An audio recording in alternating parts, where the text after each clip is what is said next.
Bonjour, belles âmes. Alors aujourd'hui, le sujet, c'est rêver enraciné. Et pourquoi? C'est parce que j'ai fait une grande réflexion il y a quelques années passées et j'ai pris conscience que je suis pas mal bien enracinée et que je suis capable de manifester mes rêves, ce que je désire, d'accord? Les rêves de mon âme. Et puis, ça ne veut pas dire que j'ai manifesté tous mes rêves, mais je pourrais dire qu'à 90%, j'ai réussi à les enraciner et à concrètement les manifester. Donc, c'est quoi rêver enraciné? Mais avant de vous expliquer c'est quoi, je vais plutôt parler du contraire. Et peut-être que vous allez vous reconnaître ou peut-être vous allez reconnaître certaines personnes de votre entourage. Alors, les gens qui ne rêvent pas de façon enracinée, c'est des gens qui sont dans leur tête, qui parlent beaucoup de leurs rêves, mais qui passent très peu souvent à l'action. Ils cultivent leurs rêves pour un petit bout, puis après ça, hop, ils sont stimulés, inspirés par un autre rêve qu'ils vont cultiver pendant plusieurs mois, quelques années, ils vont vous en parler. Et là, oups, ils vont changer de rêve. Donc, ce sont des gens qui ne passent jamais à l'action, qui sont dans leur tête, qui sont comme dans une forme de réalité virtuelle.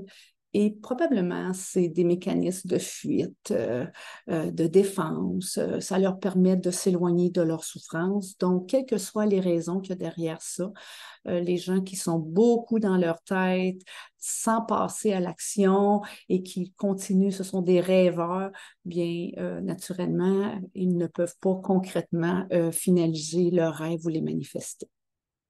Alors, ça veut dire quoi rêver de façon enracinée? Bien, le rêve te pousse vers une action.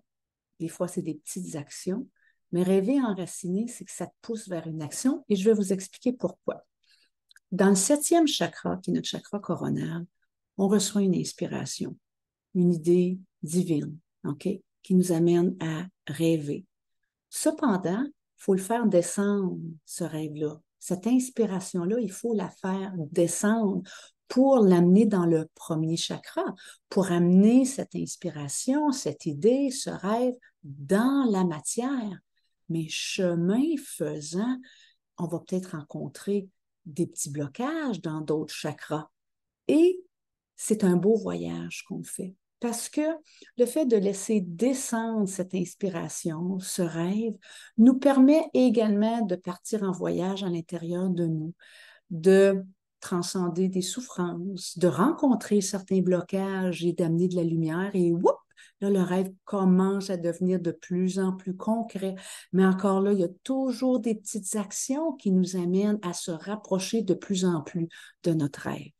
Et le fait également de prendre le temps de laisser descendre l'inspiration à travers nos chakras dans le but de l'enraciner et tout le temps faire des petites choses pour passer à l'action, bien, ça va, comme je le disais, ça fait un voyage intérieur, mais ça peut faire en sorte que finalement, cette idée du départ, elle se peaufine de plus en plus.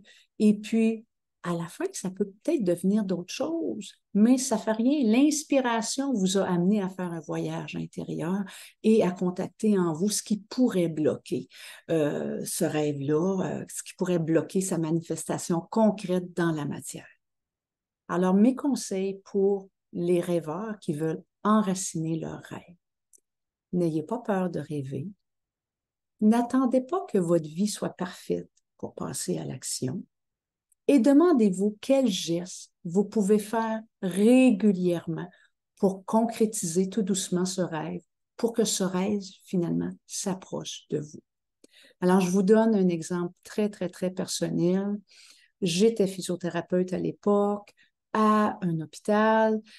C'était pas, malgré que j'adorais mon travail de physiothérapeute, ce n'était pas le climat ou l'endroit où je m'épanouissais le plus. Je savais que je n'allais pas être là toute ma vie. Mais par contre, j'adorais être physiothérapeute et je me voyais avoir ma propre clinique en physiothérapie, ma propre clinique privée. Donc, de devenir un travailleur autonome en physiothérapie. Et je l'ai rêvé pendant 7 ans. Pendant 7 ans de temps, cependant, je me suis regardée aller et j'ai pris le temps de bâtir ma confiance parce que j'en avais pas assez pour partir en affaires. Et j'ai pris le temps de dévoiler des fausses croyances pour les remplacer par des croyances qui étaient plus porteuses de lumière. Et une des croyances que j'ai dû transcender, c'était ma peur de l'échec et ma peur que le divin ne soit pas au rendez-vous. Et à force de travailler sur cette croyance-là qui me bloquait, j'en suis arrivée à la croyance suivante. Je me disais, le divin ne peut pas abandonner une femme monoparentale avec 2 enfants, donc le divin va être au rendez-vous. Quand ça a été super solide et que j'ai enraciné cette nouvelle conscience dans la matière, j'ai donné ma démission à l'hôpital. J'ai donné 1 mois de notice. Et quand j'ai commencé le mois suivant, bien, mon horaire était complète et je faisais le même argent que si j'étais à l'hôpital. Donc, n'ayez pas peur de rêver. Passez par contre tout doucement à l'action. Observez qu'est-ce qui bloque votre rêve, OK? Et puis désirez que ce rêve-là arrive dans la matière concrètement. Alors, bon rêve, chères belles âmes.